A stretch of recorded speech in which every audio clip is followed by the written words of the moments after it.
Hello, BookTube, and welcome back to the Steve Tiberius Donoghue Book Club. This is an ongoing book club on this channel, and for the month of April, we are reading this. We are reading SPQR by Mary Beard, uh, which is a history of Rome. It's a history of ancient Rome. And right away, for this week, we are reading the prologue and the first three chapters of this book. And right away, you sense that this is a little bit unconventional, at least maybe with comparison to any other soup to nuts, Romulus and Remus through the fall of the West history of Rome that you might have read. In that, after a foreword here, after an introduction, Mary Beard very much changes up the order of things. She jumps forward to concentrate in the first chapter on the conspiracy of Catiline, which is 1,000 years after the beginning of Rome. And only then does she go backwards in time. And there's a good reason for that. I like a couple of the quotes in her introduction. There are two in particular that I want to stress here.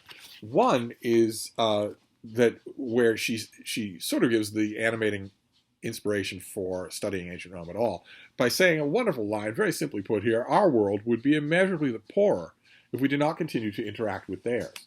That's delightful, absolutely delightful.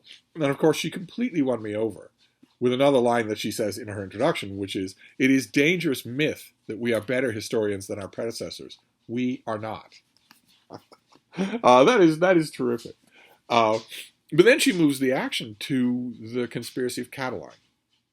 Lucius Sergius Catilina, who was a well-born Roman, buried up to his eyeballs in debt, running for the Senate, which then, as now, gave its candidates and its successful office holders a great deal of immunity, legal immunity, including from debtors. And Catiline he's come to be known as Catiline, and he had been on nodding terms, on relatively friendly terms, with another up-and-coming figure in Roman politics, Cicero, Marcus Tullius Cicero, who is much more famous to us today, has, that big florid statue, and also has an enormous amount of a body of work, whereas Catiline did write a lot, but none of it survives. And he lost his election. In fact, he lost it to Cicero. And he was disaffected anyway and saw no hope. And the story that has come down from antiquity is that he was plotting an insurrection against the state. That he was so desperate, that his back was so firmly against the wall, that he had no choice but to start plans in motion to have people executed, including Cicero, and have the state overthrown so that debts could be canceled. Not really for any greater motivation than just his pocketbook. He needed his debts canceled, or he would be a ruined man. And he couldn't see any way around that or any way through it. And I'm stressing that all of this is the story as we have it. And let's just say the story as we have it is that Catiline and a group of his disaffected men, a ragged kind of semi-armed group, they certainly weren't any match for a Roman legion, much less multiple Roman legions. They withdrew to the north of Italy, and Cicero assumed emergency powers, sent out armed men to defeat them, and there was a battle, and they lost. And Catiline fell fighting in that battle. But a lot of his cohorts, a lot of his co-conspirators were captured. And a great number of them were brought to Rome. And Cicero, according to him, with loud backing, and Mary Beard echoes it, loud backing from other senators, used his powers of emergency to have them executed, summarily executed, no more held in the city's various stone dungeons or whatever, no longer held in jail, not fined, not exiled, and not given a trial, just executed. And according to Cicero, that made people proclaim him the father of the country, worshipfully proclaim him father of the country. Maybe some of them approached him in the marketplace and said, "Sir, sir." I don't know. That detail is not given.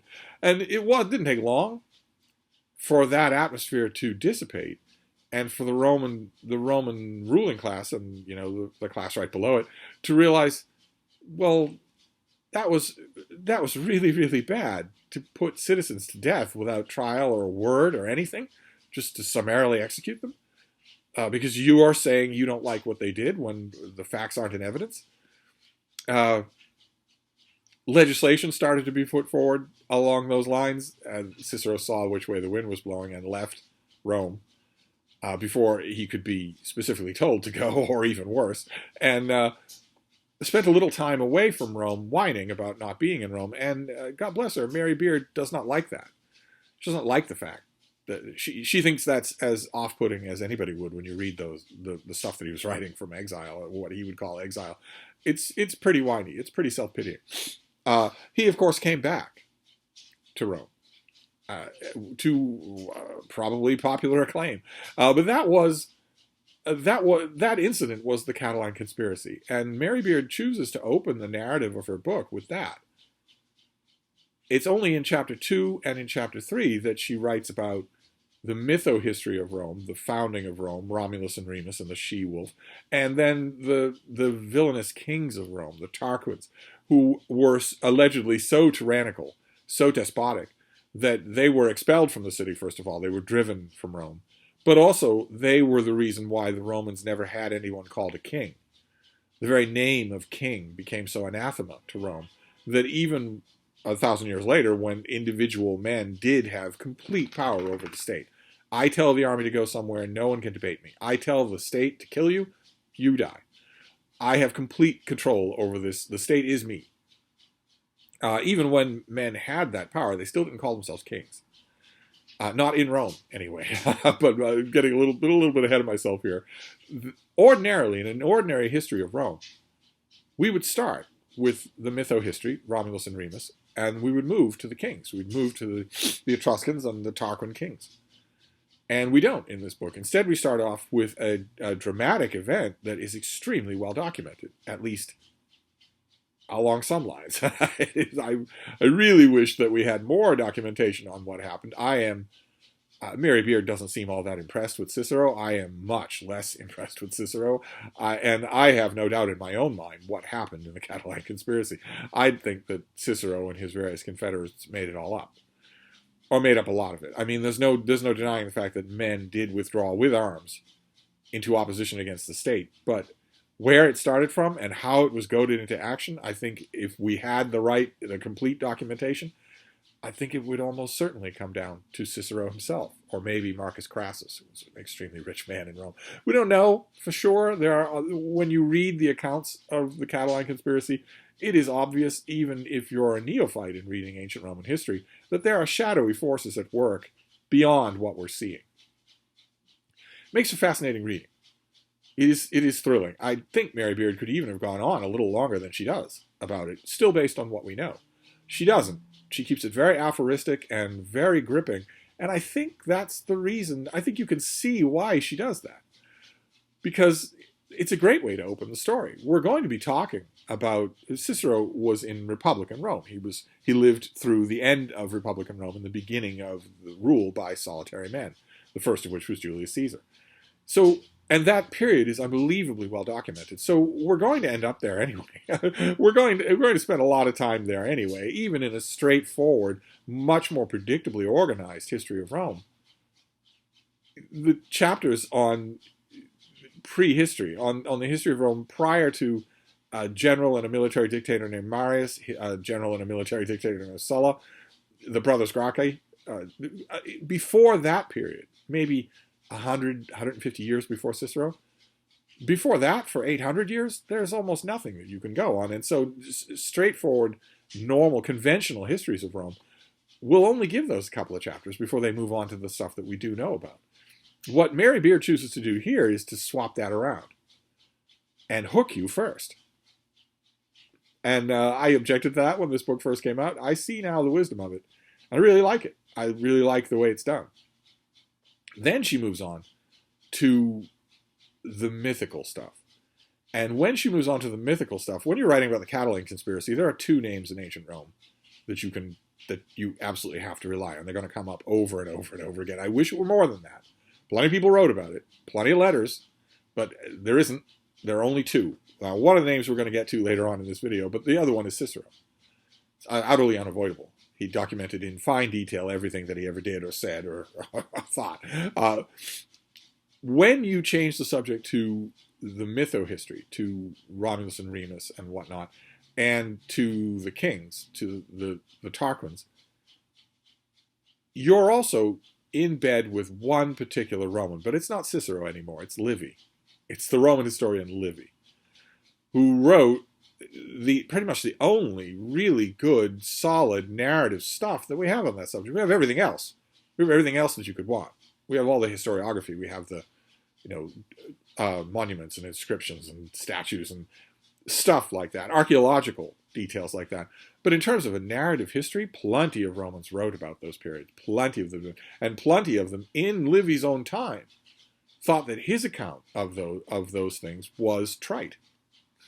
They were actual historians of that period. They didn't know the word archaeologist, but they were as close as the ancient world got. None of their work survives. Livy's does. A large chunk of his work survives. And for those chapters, Mary Beard is with Livy for those stories. She has to assess him. She has to pay attention to him. She has to recount what he recounts because there's nowhere else to go. It's not quite the same as Cicero, obviously. When Cicero is writing about his own period, his own time period, and also his own actions in office, he has the mother of all motivations to lie. Whereas Livy was trying to construct a conscientious history. It would have wounded him. It probably did wound him. When those far more serious historians of his own day looked at some of his treatment of Fabius Maximus or whatever and thought, well, that's awful shallow. That's they didn't have the word, but jingoistic. He would have been wounded by that. He was trying to do his best. He was completely disinterested. So, I mean, he was not a Roman of the Romans. He was not of ancient Roman blood. So he was entirely disinterested. He was mainly concerned with grappling with the archives and then grappling with prose, the way a historian should be. It probably would have bothered him, the condescension of his peers. Of course, when he was a grand old man later in his life, he didn't get any condescension. Unlike Cicero, who made the mistake of going into politics, where you're never allowed veneration. If he had stuck to his estates and simply written boring philosophical tracts, literary historical tracts, we would probably still remember him. He would probably still be taught in schools. He was taught in schools for 1,000 years. That's why we have so much of his work. It was preserved. That would probably still have happened, because barely anybody wrote the Latin language like he did. But he had to get involved in politics, and in politics, in ancient Rome, in politics, you're always one bad week away from having your head nailed on the rostra, so that passersby can slap you on the nose. Well, your eyes are up in your head or eaten away by birds or whatever. Where tutors of the children of men you dispossessed can take the children to the forum so that they can laugh and point at your head, which is, scoured away. It's black. It's taut in the sun. Sparrows are nesting in the eyes and whatnot. You run the risk of that kind of a fate if you adopt politics. Cicero didn't need to, but he had ambition. In addition to having huge amounts of literary ability, he had ambition. Livy was quite different, and he's the animating source for the other two chapters that we're reading today. There's still no getting around the fact that we don't know enough. We don't know enough for it to make compelling reading. Had I been sitting next to Mary Beard when she was drafting this book, I would have said, well, you've already started unconventionally. Just go on as you started. Get past Romulus and Remus and the kings in 2 paragraphs instead of 2 chapters, and move on to the stuff we know about. We can't help the fact that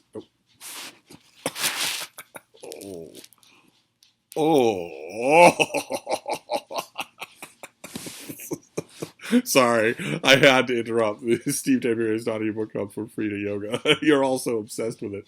But anyway, that's what we're reading this week, is those first 3 chapters. And I think the choice here is fascinating. To start with the Catiline conspiracy, as opposed to starting with Romulus and Remus, and we think, and we might, and we guess, and whatnot. No one really knows. The archaeologists come closer to really knowing what Rome was like 400 years before Cicero than any historian could know. We're just going to have to get past that stuff. And I've always considered, for more conventional Roman histories, that's a real weak spot. if you're trying to hook a reader who doesn't know any Roman history, it's going to be tough to do with the mytho-history. So it's a wise decision here to start with the Catiline conspiracy. But I want to show you some further reading, just in case you're interested. And we'll start with the other person that you have to consider when you're talking about the Catiline conspiracy, and that is Sallust, who was a contemporary of Julius Caesar and who wrote these works very close to the events. He wrote a pretty quick account of the Catiline conspiracy, pretty close to the events in question. And he's nowhere near the stylist that Cicero is, but then who is?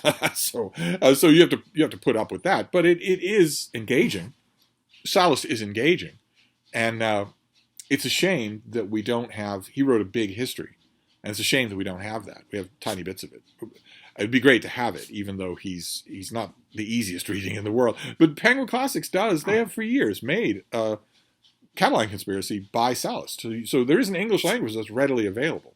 But then, when it comes to the Catiline conspiracy, since we a lot of it hangs on whether or not you trust Cicero, and a lot of people don't. Famously, there was a famous anecdote about a British schoolboy. It's in a great memoir. A lot of people don't trust Cicero. I don't trust Cicero. I don't think that his account of what happened in the Catiline conspiracy is anywhere near what really happened. I think he thought he was, well, anyway, that is naturally drawn novelists. I want to recommend 2 novels. They are both murder mysteries. So there's a mystery going on, there's a body. They're not straightforward historical accounts of the Catiline conspiracy, but they are still terrifically evocative of the time and the people and the events of that conspiracy. And of course, novelists have their own way of thinking. They're not just going to go with the historical common line. I want to recommend 2. They're tremendously worth your time once you have read the Catiline part of SPQR, and once you've maybe read Sallust and maybe read an official book on the conspiracy of Catiline. One is Catalina's Riddle by Stephen Saylor. Very early book in his Roma Sub Rosa series that does deal with the conspiracy. I mean, the main character, Gordianus the Finder, has another mystery that he is at work on and that he has to solve. There is an actual plot here, in addition to digging into the plot of what about Catilina, what was really true. But the portrait here of Catilina himself is wonderful in these pages, just wonderful. Memorably so, memorably complex. Less complex, but very, very enjoyable is John Maddox Roberts, The Catiline Conspiracy. This is terrific. It has a climax that is just, it's just wonderful. The climax is absolutely wonderful. It is thrilling. It is also funny, mordantly funny. And the rest of the book covers the exact same ground as the Sailor book does. A lot of the exact same characters. You just have to judge for yourself. And in both cases, the authors also partially defend their fictional decisions in the book. So if you're much more of a fan of fiction or even mystery fiction than you are of history, well, there are a couple places you can go for the main story in these 3 chapters. Then we'll move on next time. We're going to read the next 3 chapters for next weekend. So that is Rome's Great Leap Forward, A Wider World, and New Politics. And you can guess even from those chapters that the original narrative decision here to start with a hook of an event, even though it's not chronological, is going to give way to giving emphasis where you can place emphasis, which is the thing you do in Roman history. Some aspects of it, some areas of it are covered better than others. Simple as that. And that happens later on here. And it once we get past the morass of Roman myth-making, Mary Beard comes into her own. I think if you can get through these first 3 chapters, you're going to love the rest of the book. So I'm hoping to see a lot of you there for next week when we'll continue with Steve Tiberius Donoghue Book Club. So I'll wrap this up for now. I'll see you then. Thank you, BookTube.